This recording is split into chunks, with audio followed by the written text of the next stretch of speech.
I was going to save the intro until the end, but this works too.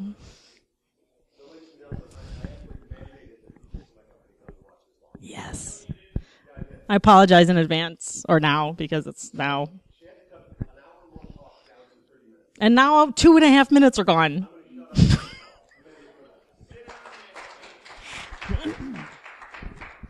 So you're just going to have to deal with like my browser and stuff showing because I don't feel like taking the time to figure it out. But you'll get the gist of it. So this is called You'll Understand When You're Older. And I don't have any of my speaker notes. Oh, wait, there we go. Sweet. So as he mentioned, my name's Amanda Berlin, and we'll just skip to the next one. See if this works. Yes, thank you. So we're going to start with a little bit of an English lesson first off, about adages, idioms, proverbs, truisms, and cliches. Cliches are the ones that we never want to use. So the English language is fairly young, in retrospect, especially, kind of compared to InfoSec. InfoSec is fairly young, as far as technology goes. Did you know that, even not too long ago, there was, the ampersand was actually included in the, ABCs, right? So right now you have X, Y, and Z. Well, that and used to be at the end of the alphabet, and it was actually and per se and, which got shortened to ampersand, which now is just and Z. So that's just a little bit of a history lesson on the English language, and we're going to cover a little bit more of that as we go on. So throughout your life, there's been certain phrases that you've either picked up from your parents or from mentors or things that you've found to be tried and true, that can get across a certain point that you're trying to make, right? A lot of times, even though like I've never been a mechanic, it's great to use, cars and highways, like information superhighway, right? It's just easy to explain stuff in those terms to, the average person when they don't really understand what you're trying to get across. So the first one I'm going to cover is an adage. First example is where there's smoke, there's fire. So an adage is an aphorism or like a pithy observation that contains a simple truth. Other ones that you can have are like a penny saved is a penny earned, early to bed, early to rise, makes a man healthy, wealthy, and wise. All those things that you've heard, over the years. Next, you have an idiom, which is a cold day in hell. It's an expression that is kind of peculiar to itself when you break down the individual words. Many times we use idioms in our everyday language, and those don't really translate very well when you're either not a native speaker or, there's other differences that we'll get into, hopefully, if I have time. And if you think about it, like if any of you have kids, trying to explain idioms to children is fun. I actually have a book that's just all idioms. That's a kid's book, and none of it makes sense to kids, right? You have to explain what each of these mean, what a chip on your shoulder is, depending on your kids, what high as a kite is, sick as a dog, that kind of stuff. And I'll also go over a little bit of, I'm going to totally butcher these, but it's some idioms from different languages that don't translate over into ours. Next up is a proverb. Simple, short saying, widely known. You get a lot of these in like nursery rhymes when you're younger. And they kind of just teach you a simple truth or precept based on common sense.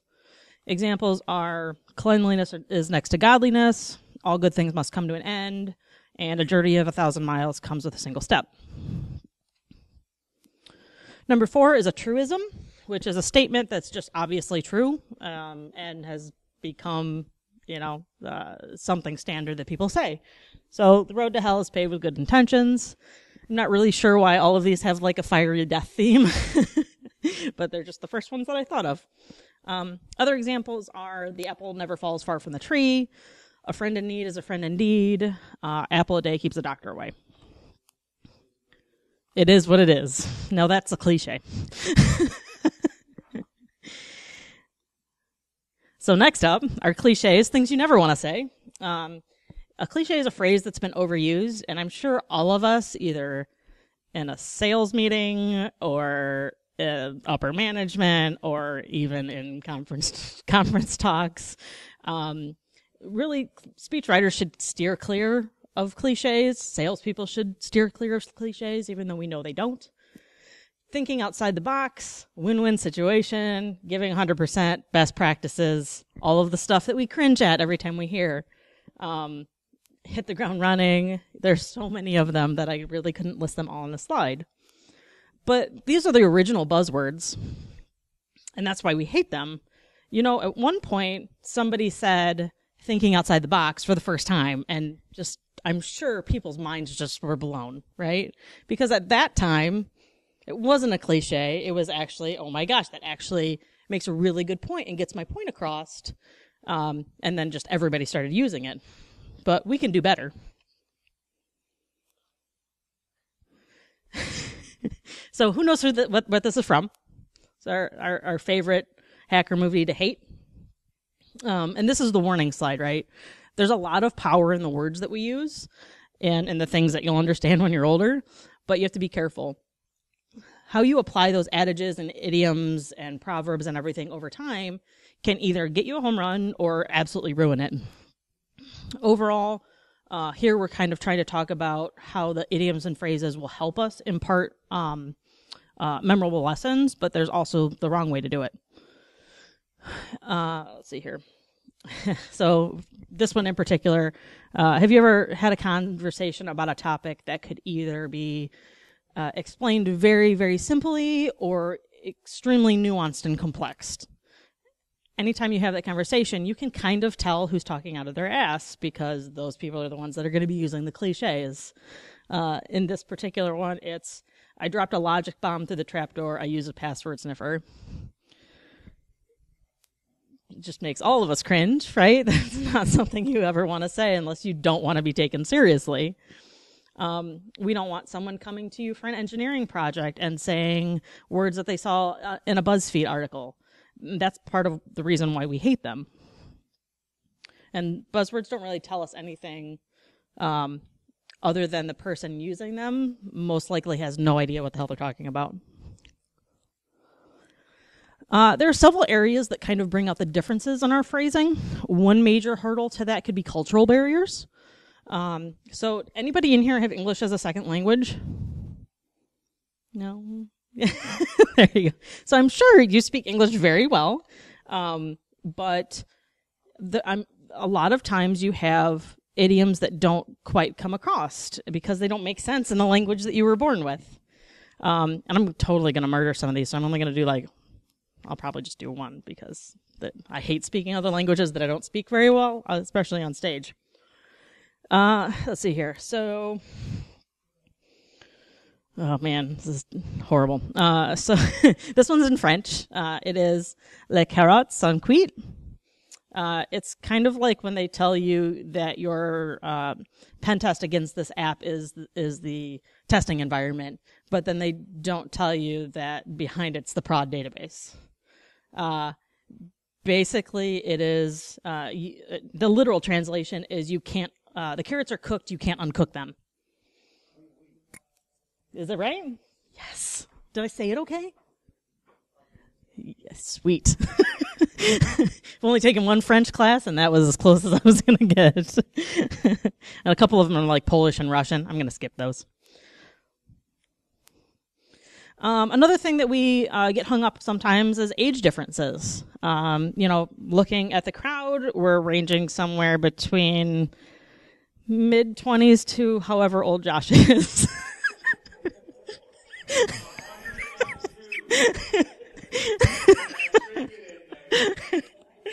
So there are things that we say like, why do we hang up a phone? Yeah, why do we roll up or down a car window? Because you used to roll it down, right? Why do we rewind to do over or go to the beginning of an audio or video clip? And why is it called a clip? What does CC mean on an email? all of that kind of stuff, while we still understand what the meaning is, we kind of lose a lot of the origin to the different generations and age differences. Carbon paper, yeah. I've tried that. It doesn't really work.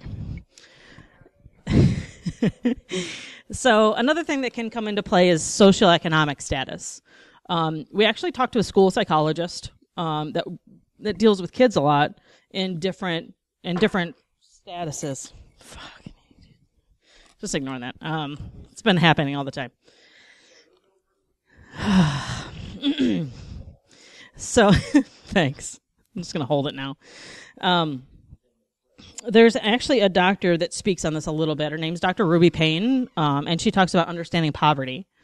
The fact that, like, you have a very large leg up if you are in a wealthy household, which are proven to use larger words and more words, even at younger ages. Say you are 5 years old, and by the time you're 5, you've only heard 5,000 words.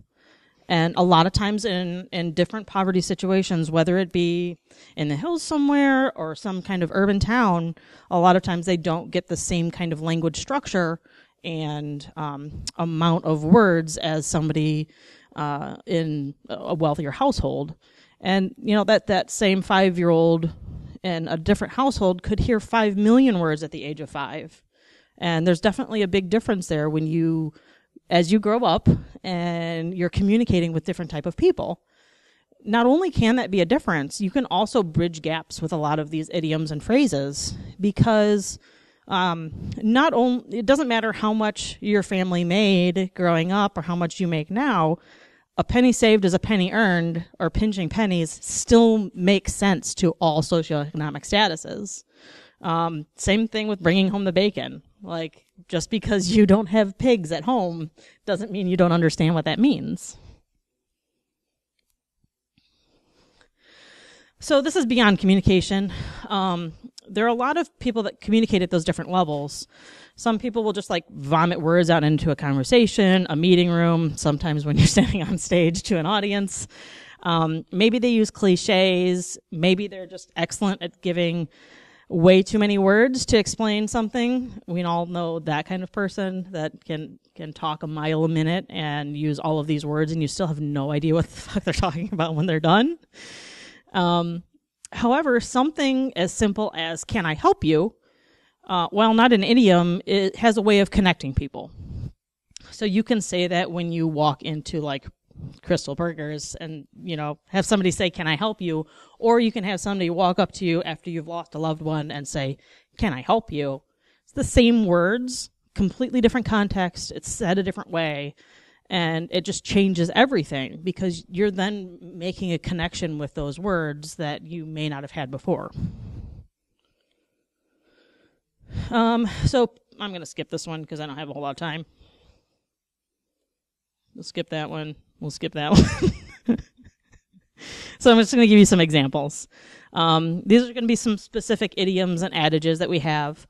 A while back, I asked Twitter and Facebook and friends and family to give me any sayings that they had heard growing up. And let me tell you, some of them were hysterical.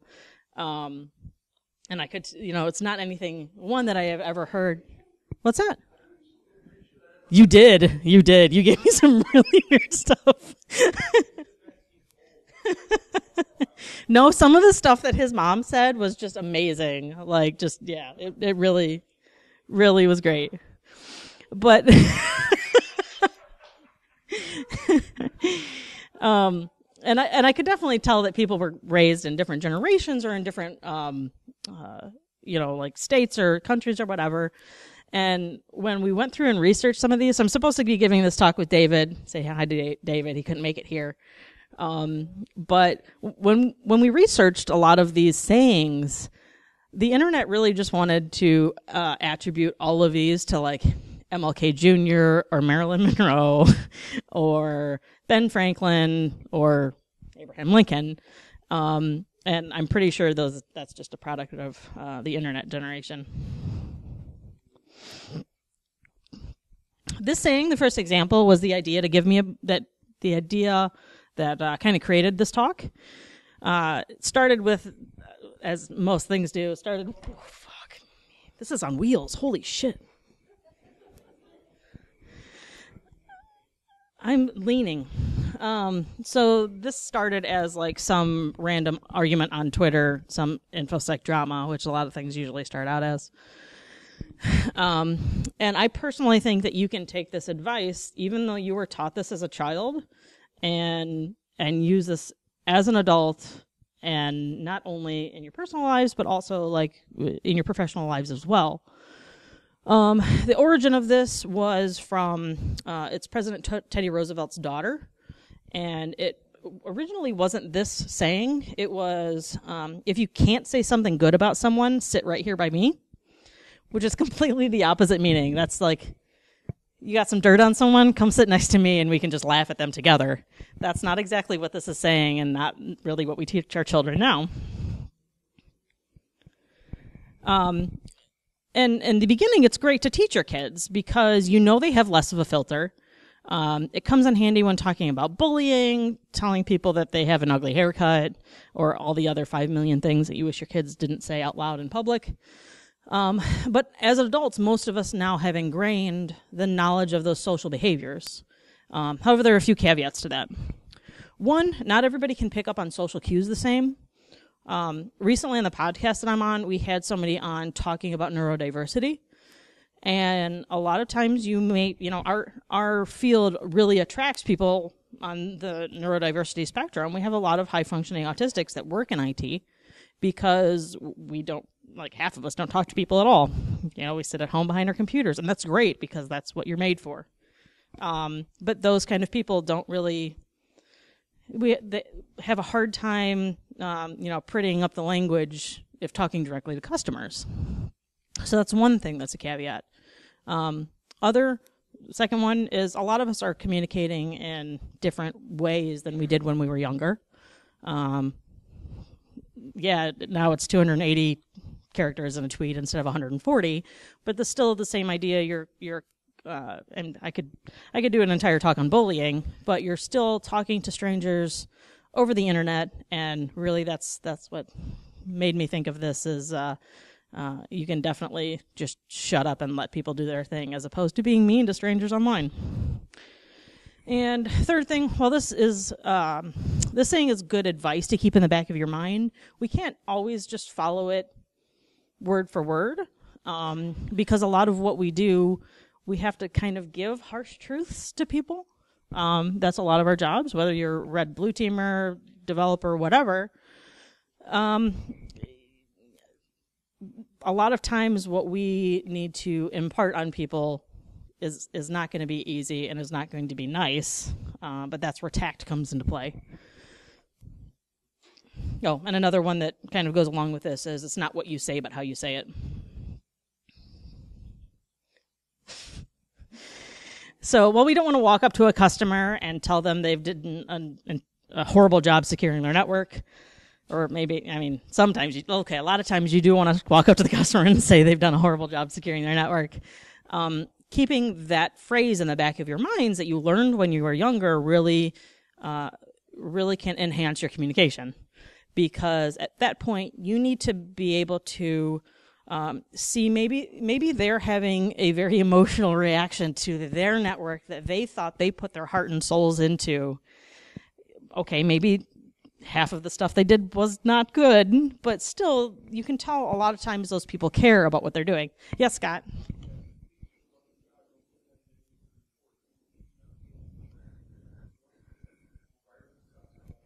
Yeah, wireless sucks balls is true sometimes, right? But it's not something you should put in a report.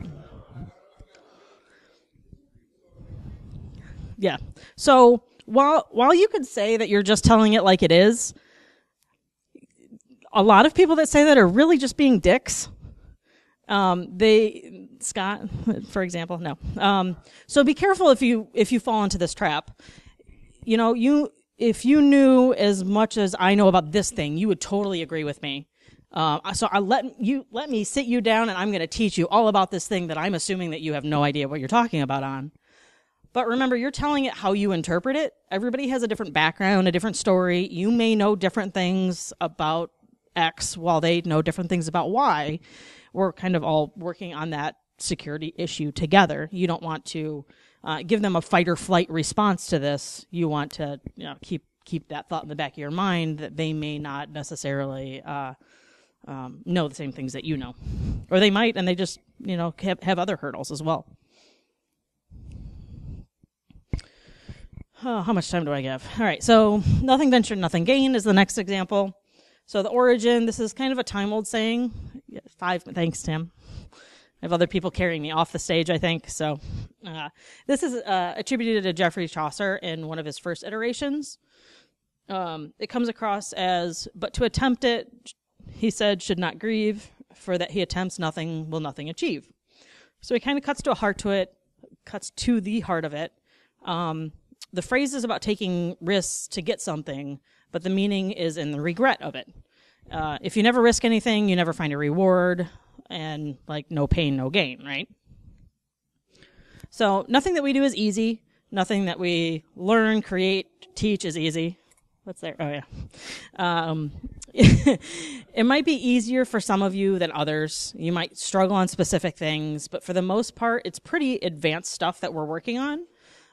But within those struggles comes constant failure. If you're not failing, you're not working hard enough. You're not learning hard enough. Otherwise, you're just a genius and great for you. But most of us fail. And within that failure, not only are you learning awesome things, sometimes you learn the hard way, right? You're learning some bad things as well. So you want to agree with yourself to kind of venture out there and get outside of your comfort zone. And do a little bit more than you're comfortable with. It's hard for me to tell people to go out there and talk to others about stuff that you don't know about, because I have a very hard time doing it, because I have a hard time talking to people other than when I'm just yelling at you from a microphone. So there's no right and wrong. There's only fun and boring, which comes from hackers. How much time do I got? 3 minutes. Whew. So life's about choices and consequences. I'm talking so fast, and I apologize. This quote belongs to Hall of Fame basketball player coach John Wooden. It's a good reminder that rushing through something might save you time right now, but it'll ultimately take you more time to fix it in the end. Who's ever seen any of that? So the fiber wire in the bottom left-hand corner are the orange cables. And the white and the yellow are all Cat 5. This is from a place that I used to work, and all of those were temporary solutions that were there for 8, 9, 10 years. Yeah, because this is the kind of stuff that you need to plan for. Those choices had consequences. They didn't think about it beforehand. And you could go on and on and on about this kind of fails in InfoSec and whatever that have come from, this is only a testing environment, because YOLO, why not just go through it? And this is, sorry, not production. Yeah, so fuck it, do it in prod. Definitely has its own consequences. And as a subset of that, if you can't do it right, don't do it at all. And I am almost out of time. TLDR, I'm bad at that. So, so we can skip that one. A widely accepted interpretation of this is the perfect is the enemy of the good. Closely related, this is the Nirvana fallacy, which kind of is, if you can't find the specific, perfect 100%, this is how we're going to do it, you don't do it at all. Which I think we fall into that trap a lot of times by, we're all security minded and we want it to be 100% secure. You're not all going to have a SCIF. Your business has other needs and wants, and for the most part, aren't in it for the security. They're in it to make money creating, X, Y, or Z, or providing another service. And I am now out of time. Picture's worth 1,000 words. We all love pie charts. People in glass houses shouldn't throw stones. This is providing a service and not actually subscribing to it yourself, which you see a lot. Pot calling kettle black, whatever. kind of pertains to patching. I think sometimes people think you should always 100% apply patches next day, no matter what. You're stupid for not applying your patches. But have any of you ever worked in an enterprise environment when you're like, all right, well, I have a Windows 2000 box that I can't upgrade because we don't have the $5 million to upgrade the entire system that it's connected to. Kind of the same idea. You shouldn't shame people just because they're in that situation. So thank you. Any questions? You can catch me afterwards, and we're not going to do any takeaways because I don't have any time. And that's me and David.